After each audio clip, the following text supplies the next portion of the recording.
एक पिता अपने 5 साल के बेटे को मेला दिखाने के लिए जाता है।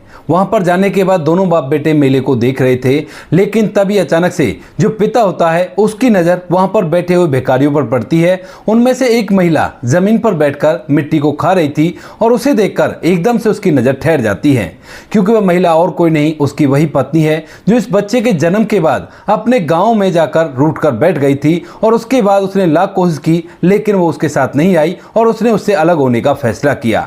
लेकिन आज ये 5 साल बाद यहाँ पर मिट्टी क्यों खा रही है? क्योंकि इसका गांव यहां से काफी ज्यादा दूर है। इसी बात को सोचकर जो पिता होता है वह सीधा उसके पास जाता है और वहां पर जाकर उससे पूछने लगता है, लेकिन यहां पर वह लड़की ना तो उसे पहचानती है और ना ही उससे कुछ भी बात करती है। क्या कारण था जो उसकी पत्नी वहां पर बैठकर मिट्टी खा रही थी और किस वजह से वह उससे बात नहीं कर रही थी? पूरी सच्चाई के बारे में जानने के लिए वीडियो को अंत तक जरूर देखें। उत्तर प्रदेश के एक गांव के अंदर एक मनीष नाम का लड़का रहा करता है। मनीष जो कि अपने माता पिता की इकलौती संतान है और जैसे उसकी 12वीं क्लास कंप्लीट होती है तो उसके बाद वह पढ़ने लिखने से मना कर देता है, क्योंकि पिता के पास थोड़ी बहुत खेती बाड़ी है और यहाँ पर जो मनीष होता है वह बड़ा ही लाड जाब से पाल पोस कर बड़ा किया गया था। तो वह पढ़ाई लिखाई से मना कर देता है और अपने पिता की खेती बाड़ी में उसका हाथ बटाने लगता है। लेकिन धीरे धीरे जैसे समय बीतता है तो समय के साथ साथ मनीष की उम्र शादी की हो जाती है। लेकिन जब भी मनीष के पिता उसकी शादी के लिए इधर उधर रिश्ता ढूंढते तो उससे कोई भी शादी करने के लिए तैयार नहीं होता है। तभी मनीष के पिता का एक दोस्त उसे बताता है कि ऐसा करो, बेटे को लेकर शहर में बस जाओ, क्योंकि शहर में रहने वालों की शादी अक्सर आराम से हो जाया करती हैं, गांव में रहकर क्या करोगे? तो इस बात को सुनकर जो मनीष का पिता होता है वह अपने बेटे की शादी कराना चाहता है और इसी वजह से वह अपने बेटे को लेकर शहर में शिफ्ट हो जाता है और गाँव वाला जो उसका घर होता है उसको बेच देता है। उससे वहां पर एक छोटा सा घर लेता है और उस घर के अंदर रहकर अपने बच्चे की शादी की राह देखने लगता है। लेकिन यहां पर रहने के बावजूद भी मनीष से कोई शादी करने के लिए हामी नहीं भरता है, क्योंकि मनीष की अब तक उम्र भी काफी ज्यादा हो गई थी। अब पिता और माता इस बात से काफी ज्यादा परेशान रहते हैं और तभी यहां पर एक व्यक्ति उन्हें बताता है कि एक रिश्ता है तुम्हारे बेटे के लिए, लेकिन वो बिहार से है और वहां से अगर तुम अपने बेटे की शादी कर सकते हो तो लड़की काफी ज्यादा सुंदर है। अब इस बात को सुनकर पिता पहले तो मना करता है, लेकिन फिर वो सोचने लगता है कि यहां से तो उसकी शादी नहीं हो रही, हो सकता है शायद वहीं से होनी लिखी हो। तो इसी वजह से वह उससे पूछने लगता है लड़की के घर परिवार के बारे में। तो यहां पर वह व्यक्ति उसे सब कुछ बता देता है। इसके बाद जो मनीष का पिता होता है वह उस लड़की को देखने के लिए तैयार हो जाता है और यहां पर मनीष का पिता अपने पूरे परिवार के साथ वहां पर पहुंच जाता है लड़की को देखने के लिए। लड़की का नाम सीमा होता है और सीमा देखने में काफी ज्यादा खूबसूरत थी। मनीष जैसे सीमा को देखता है तो देखते उसे पसंद कर लेता है और यहां पर दोनों परिवारों की सहमति से दोनों की धूमधाम और रीति रिवाजी के साथ शादी हो जाती है। शादी होने के बाद जो सीमा होती है वह मनीष के घर में दुल्हन बनकर आती है और अच्छी तरह से घर को संभालने लगती है, घर के अंदर अच्छी तरह से रहने लगती है। धीरे धीरे समय बीतता है, लेकिन जैसी शादी को 3 से 4 महीने बीतते हैं तो 3-4 महीने बाद पता चलता है कि जो सीमा है वो 2 महीने की गर्भवती है और अब उनके घर में एक नन्हा मेहमान आने वाला है। घर के अंदर खुशियों का माहौल हो जाता है, सभी लोग इस बात से बड़े खुश होते हैं और धीरे धीरे कुछ समय और बीतने लगता है। लेकिन जैसे ही यहाँ पर सीमा की प्रेगनेंसी को 9 महीने बीतते हैं तो 9 महीने बाद जो सीमा का व्यवहार था वो घर के लिए पूरी तरह से बदल गया था और यहाँ पर अब छोटी छोटी बातों की शिकायत अपने पति से करने लगा करती, जैसे कि घर के अंदर कोई सुख सुविधाओं का सामान हो या फिर कोई सामान खाने के लिए कभी कभार बाहर से मंगाना हो तो उसके लिए जो मनीष होता है वह उससे पहले मना कर दिया करता था और कहा करता था कि इस तरह से नहीं बर्बादी किया करते, अपने आराम से घर में रहा करते हैं और घर का खाओ घर का पकाओ यही अच्छा है। लेकिन यहाँ पर जो सीमा होती है पहले तो इन बातों को चुपचाप रह जाती थी, लेकिन अब इन बातों का विरोध करने लगी है। अब माता पिता इस बात को सुनकर महसूस कर लेते हैं, लेकिन फिर वो सोचने लगते हैं कि हो सकता है शायद प्रेगनेंसी की वजह से थोड़ी सी चिड़चिड़ी हो गई हो और इसी वजह से ऐसा कर रही है। इसी वजह से वो लोग इस बात को ऐसे रहने देते हैं और धीरे धीरे यहाँ पर जो सीमा होती है उसकी डिलीवरी का समय आ जाता है। सीमा ने एक बेटे को जन्म दिया था जिसे पाकर पूरा परिवार बड़ा ही खुश होता है। उसके बाद सीमा घर आ जाती है, लेकिन घर पर आने के बाद वो बातें जो कुछ दिनों पहले बहुत थोड़ी थोड़ी हो रही थी वह अब कुछ ज्यादा ही बढ़ जाती हैं और इन बातों को करने के बाद एक दिन जो सीमा होती है घर में लड़ाई करती है और लड़ाई करके अपने पति से कहती है कि तुम्हारे पास कुछ भी नहीं है और तुम्हारे पास मुझे बिल्कुल भी नहीं रहना, तुम्हारा बच्चा तुम्हारे पास है और मैं जा रही हूं अपने गांव और मुझे लेने के लिए बेशक से मत आना। ऐसी लड़ाई करके जो सीमा होती है वहां से रूठकर अपने मायके चली जाती है। माता पिता रोकने की भी कोशिश करते हैं, लेकिन वह बिल्कुल भी किसी की नहीं मानती और सीधा अपने गांव में जाकर बैठ जाती है। अब यहाँ पर जो मनीष होता है वह उसके पास फोन करता है, उसके माता पिता के पास फोन करता है, लेकिन सीमा तो उसका फोन उठाती नहीं है। और जो माता पिता होते हैं सीमा के, वो कहने लगते कि दामाद जी थोड़ी सी नाराज है, आप ऐसा करो यहाँ पर आ जाओ और हम इसे बहला फुसलाकर आपके साथ भेज देंगे। अब इस बात को सुनने के बाद जो मनीष होता है वह अपनी पत्नी को मनाकर लाने के लिए वहां से सीधा बिहार के लिए निकल जाता है और थोड़ा सा सफर तय करने के बाद वह वहां पर पहुंच जाता है। वहां पर जाने के बाद वह अपनी पत्नी से कहने लगता है कि देखो सीमा, ऐसा नहीं किया करते, जिंदगी ऐसे नहीं बीता करती, तुम्हें अब मेरे साथ ही रहना होगा क्योंकि तुम्हारी शादी हो गई है और तुम अब ऐसा बिल्कुल भी मत करो। हमारा एक बच्चा भी है और वो बच्चे को तो देख लो, कम से कम मुझे नहीं देखना तो। लेकिन यहाँ पर जो सीमा होती है वह साफ साफ मना कर देती है और सीमा के माता पिता उसे खूब सारा समझाने की कोशिश करते हैं, लेकिन सीमा बिल्कुल भी एक बात नहीं सुनती है और कहती है कि अब मुझे उस घर में वापस जाना ही नहीं है, इनका बच्चा इनके पास है और मैं तो यहीं पर रहूंगी। माता पिता उसे खूब समझाते हैं, लेकिन बेटी नहीं मानती है। तो उसके बाद माता पिता बेटी की जिद के सामने घुटने टेक देते हैं और वहां पर मनीष और सीमा का फैसला हो जाता है। हालांकि मनीष सीमा से प्यार किया करता था, लेकिन यहां पर सीमा ने जिद लगा दी थी कि वह उस घर में नहीं जाने वाली, क्योंकि उनके पास बिल्कुल भी पैसा नहीं है और उस घर में मैं अपने जीवन को व्यतीत नहीं कर सकती। तो इसी वजह से मजबूरन जो मनीष होता है वह भी उसे अलग होने के लिए तैयार हो जाता है और दोनों एक दूसरे से अलग होकर अपने अपने घरों में रहने लगते हैं। मनीष अपने बच्चे को अच्छी तरह से पालता पोसता है, लेकिन उसे बार बार वो बातें याद आया करती हैं जब अपनी पत्नी सीमा के साथ यहाँ पर रहा करता था और दोनों बड़े ही खुश रहा करते थे। लेकिन इन बातों को सोच सोच कर वह केवल परेशानी हो पाता है, क्योंकि अब वो दोनों एक दूसरे से अलग हो गए हैं। वह अपने बच्चे की परवरिश पर ध्यान देता है और साथ में पैसे कमाने पर ध्यान देता है, क्योंकि उसकी पत्नी उसे पैसों की कमी की वजह से छोड़कर गई थी। तो इसी वजह से वह दिन रात मेहनत करता है। उसके माता पिता उसके बच्चे की देखरेख करते हैं और यहाँ पर जब माता पिता उसे दूसरी शादी के लिए बोलते हैं तो वह साफ साफ मना कर देता है। कहता है कि मेरे पास मेरा बच्चा है और आपकी सेवा मैं कर दूंगा और मेरी सेवा ये बच्चा कर देगा, अब तो इसकी ही शादी इस घर के अंदर होगी। ऐसा कहकर मनीष मना कर देता है। तो माता पिता भी उसकी भावनाओं को समझते हैं और धीरे धीरे समय बीतने लगता है। अब तक उसे पत्नी की याद आनी भी बंद हो गई थी, लेकिन जैसे ही बच्चा 5 साल का होता है तो उसके बाद वह समझने लगता है मम्मी पापा का नाम।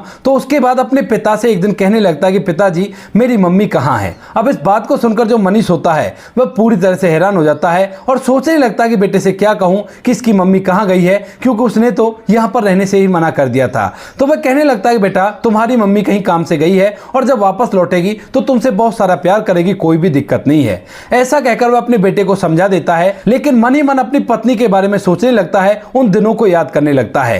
धीरे धीरे कुछ समय बीतता है और कुछ समय बाद एक दिन जो उसका बेटा होता है वह जब बाहर के बच्चों के साथ खेल रहा था तो उसी समय वो मेले का नाम सुन लेता है और अपने पिता से पूछने लगता है कि पिताजी ये मेला क्या हुआ करता है। तो यहाँ पर पिता बेटे को मेले के बारे में बताता है कि वहां पर बड़े बड़े झूले हुआ करते हैं, लोग आया करते हैं, अपने सामानों को बेचा करते हैं और बहुत ही अच्छा समारोह हुआ करता है। तो यहाँ पर बेटा कहने लगता है कि पिताजी क्या आप मुझे मेला दिखाओगे।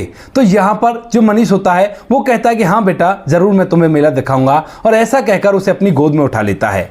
कहता है कि कुछ ही दिनों बाद दूसरे शहर में मेला लगेगा और मैं तुम्हें जरूर मेला दिखाने के लिए ले जाऊंगा। इस बात को कहकर वह अपने बेटे को समझा देता है और धीरे धीरे कुछ समय बीत जाता है। कुछ समय बाद मेले का दिन नजदीक आ जाता है और यहाँ पर पिता को याद है, क्योंकि वह अपने बेटे से प्यार किया करता है, कि उसे मेला दिखाना है। तो इसी वजह से जब मेला लगने लगता है तो उसी समय पे जो पिता होता है वह अपने बेटे को अपने साथ लेता है और उस मेले में घूमने के लिए सुबह सुबह ही अपने बेटे को लेकर वहां पर पहुंच जाता है। वहां पर जाने के बाद दोनों बाप बेटे अच्छी तरह से मेला घूमते हैं और घूमते घूमते वह काफी ज्यादा एंजॉय कर रहे थे। लेकिन तभी अचानक से जो मनीष होता है उसकी नजर मेले में बैठे हुए कुछ भिखारियों पर पड़ती है, क्योंकि वहां पर उस लाइन के अंदर एक महिला बैठी हुई थी जो कि जमीन से मिट्टी उठाकर खा रही थी। और जैसे ही यहाँ पर मनीष उस महिला को गौर से देखता है तो वह उसे देखते ही पहचान जाता है कि यह महिला और कोई नहीं वही सीमा है जो उसे छोड़कर चली गई थी और अपने घर पर रहना उसने उचित समझा था। इसके बाद मनीष को बड़ा ही आश्चर्य होता है, क्योंकि ये तो हमारे घर में कमी निकाला करती थी, लेकिन आज ऐसा क्या हो गया जो ये यहाँ पर भिखारियों के लाइन में बैठकर जमीन पर मिट्टी खा रही है। अब इस बात को सोचते हुए जो मनीष होता है वह अपने आप को नहीं रोक पाता है और वह एकदम से उसके सामने पहुंच जाता है और कहने लगता है कि सीमा क्या हुआ, तुम इस तरह से बैठकर जमीन पर मिट्टी क्यों खा रही हो। अब इसके बाद जो सीमा होती है वह उसकी तरफ देखती तो है, लेकिन उस पर ज्यादा गौर नहीं देती है, यानी कि वो उसे बिल्कुल भी नहीं पहचानती है। इसके बाद मनीष पूछने लगता है कि सीमा क्या तुमने मुझे नहीं पहचाना। लेकिन तभी जो थोड़ी ही दूर एक बुजुर्ग व्यक्ति बैठा हुआ था वह कहने लगता है कि बेटा ये तुम्हें नहीं पहचानेगी, क्या तुम इसको जानते हो। तो उसके बाद यहाँ पर मनीष उस बाबा से कहने लगता है कि हाँ बाबा मैं इसको जानता हूँ, इससे मेरी शादी हुई थी, लेकिन उसी समय मेरा और इसका तलाक हो गया था और ये अपने मायके में रहा करती थी, लेकिन आज मैंने उसके बाद इसे पहली बार देखा है और वो भी ऐसी हालत में। क्या मैं जान सकता हूं ये ऐसे क्यों है? तो उसके बाद जो बाबा होता है वो उससे कहता है कि बेटा अगर तुम इसे जानते हो तो तुम इसका कहीं इलाज करा दो, क्योंकि मुझे लगता है कि ये ठीक हो जाएगी, क्योंकि ये पूरी तरह से पागल है। अब इस बात को सुनकर मनीष हैरान हो जाता है और सोचने लगता है कि ये पागल कैसे हो गई। उसके बाद जो बाबा होता है उसे पूरी कहानी बताने लगता है। कहता है कि बेटा आज से लगभग 3 साल पहले मैं एक फुटपाथ के किनारे आराम कर रहा था, लेकिन तभी अचानक से कुछ लोग मुझे इसे परेशान करते हुए दिखाई देते हैं। उसके बाद मैं उठकर जाता हूं और उन्हें यहां से दूर भगाता हूं, क्योंकि देखने में काफी ज्यादा खूबसूरत थी, ये पागल हो गई थी और इसी वजह से वो लोग इसका फायदा उठाना चाहते थे। अब मेरे जाने से वो लोग इसे छोड़कर तो चले जाते हैं, लेकिन उसके बाद से मैं इसकी केयर किया करता हूं, इसके खाने पीने का ध्यान रखा करता हूं, क्योंकि ये जवान है, खूबसूरत है और कोई भी इसके साथ ऐसा ही कर सकता है। ये पूरी तरह से गुमसुम सी रहा करती है और इसी तरह से हरकतें किया करती है। मुझे भीख में जो कुछ भी मिल जाया करता है उससे मैं इसका भी पेट भरा करता हूं और अपना भी पेट भरा करता हूं। अब इस बात को सुनने के बाद मनीष के दिमाग में जिज्ञासा जगने लगती है और वह सोचने लगता है कि क्या हुआ होगा जो ये पागल हो गई और इसके बारे में तो जानना चाहिए। और इसी बात पर सोच विचार करके जो मनीष होता है वो कहने लगता है कि बाबा क्या मैं इसे हॉस्पिटल में दिखा सकता हूं? तो वो कहने लगता है कि बेटा अगर तुम इसे जानते पहचानते हो तो बेशक से तुम इसे ले जाओ और इसके घर वालों तक पहुंचा दो, कम से कम इसकी जिंदगी वहां पर आराम से तो व्यतीत हो जाएगी, क्योंकि मेरी उम्र का कोई भरोसा नहीं है, न जाने कब इस दुनिया से विदा हो जाऊं। इस बात को कहकर जो बाबा होता है वो उसे वहां से ले जाने के लिए कह देता है और मनीष उसे अपने साथ लेकर एक हॉस्पिटल में जाकर भर्ती करा देता है। डॉक्टर साहब उसका ट्रीटमेंट चलाते हैं और डॉक्टर साहब कहते हैं कि हम इसे जल्द से जल्द ठीक कर देंगे, क्योंकि हमने अच्छी तरह से चेकअप कर लिया है, इसके अंदर वैसी कोई बीमारी नहीं है, हो सकता है किसी गहन सोच विचार की वजह से ये इस तरह की हरकतें कर रही हो। उसके बाद मनीष उसका तो इलाज करने के लिए उसे हॉस्पिटल में छोड़ देता है, लेकिन इसके बाद वह सीधा वहां से बिहार जाता है और बिहार जाकर सीमा के माता पिता से मिलता है और उनसे पूछने लगता है कि आपकी बेटी सीमा कहां है। तो उसके बाद जो सीमा के माता पिता होते हैं वह उसे बताने लगते हैं, कहते हैं कि बेटा जब तुमसे वो अलग हो गई थी तो उसके 1-2 महीने बाद ही यहां से अचानक से गायब हो गई और उसके बाद से ना तो उसको कोई खबर है और ना ही हमें पता कि वो कहां रहा करती है, न जाने वो कहां चली गई और उसके बारे में हमें कोई भी खबर नहीं है। इसके बाद जो मनीष होता है उन्हें बता देता है कि तुम्हारी बेटी इस तरह से मुझे मेले में मिली थी और मैंने उसे फिलहाल एक हॉस्पिटल में एडमिट करा दिया है, क्योंकि वह पूरी तरह से पागल हो गई है। इसके बाद जो सीमा के माता पिता होते हैं वह उसके साथ जाते हैं और जब अपनी बेटी की हालत देखते हैं तो एकदम से फूट फूट कर रोने लगते हैं, लेकिन वो भी कुछ नहीं कर सकते थे, क्योंकि जो करना था वो तो डॉक्टर साहब करेंगे। धीरे धीरे समय बीतता है, लगभग 3 महीने कंप्लीट होते हैं और 3 महीने के अंदर जो सीमा होती है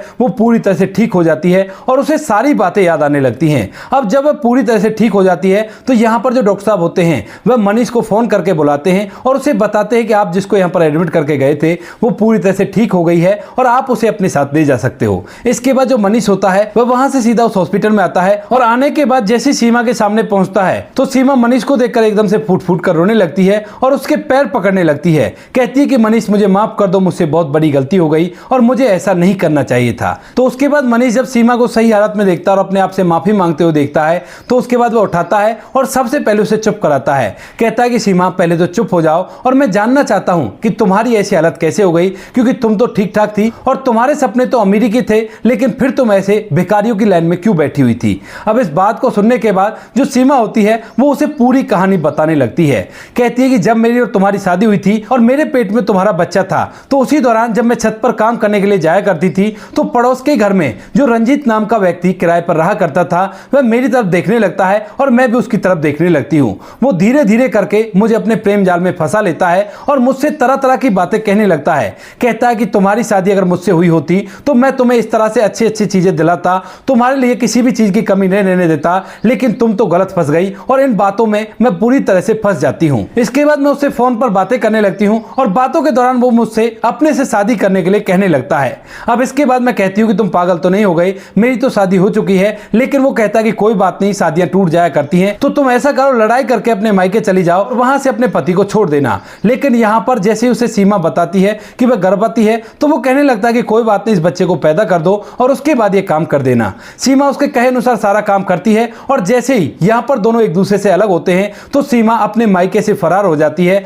और यहाँ पर जो रणजीत नाम का व्यक्ति था यह भी इस किराए के कमरे से फरार हो जाता है। दोनों के दोनों एक साथ मिलकर रहने लगते हैं और सीमा बताती है कि स्टार्टिंग में 2 साल तक उसने मुझे अच्छी तरह से रखा और कोई भी दिक्कत नहीं थी, लेकिन धीरे धीरे जैसे समय बीता है तो समय के साथ साथ उसका मन भरने लगता है और एक दिन अचानक से वो मुझे छोड़कर वहां से गायब हो जाता है। अब घर वालों को भी मैं धोखा देकर आ चुकी थी और तुम्हें भी मैंने छोड़ दिया था, तो इसी वजह से अब मैं इधर उधर भटकने लगती हूँ। भटकते भटकते मुझे तुम्हारी बातें याद आया करती हैं कि तुम कितनी अच्छी तरह से मुझे रखा करते थे और मैंने खामखा ही इसकी चाल में चलकर अपने जीवन को पूरी तरह से बर्बाद कर लिया। और इसी बात को सोच सोचकर मैं पूरी तरह से दिमागी संतुलन खो देती हूँ और उसके बाद मुझे कुछ भी नहीं पता होता कि मेरा क्या हुआ है। अब यहाँ पर जो मनीष होता है उसे पूरी बात बताता है। इस बात को सुनकर सीमा मनीष की तरफ देखने लगती है और देखते देखते एकदम फिर से उसकी आंखों में आंसू आ जाते हैं और वह दोबारा से मनीष से माफी मांगने लगती है। कहती है कि मनीष, ये तुम्हारा मुझ पर बहुत बड़ा एहसान है, लेकिन एक एहसान और मुझ पर कर दो, मुझे अपने साथ रख लो, चाहे जो भी हो, मैं तुम्हारे घर की नौकरानी बनकर रह लूंगी,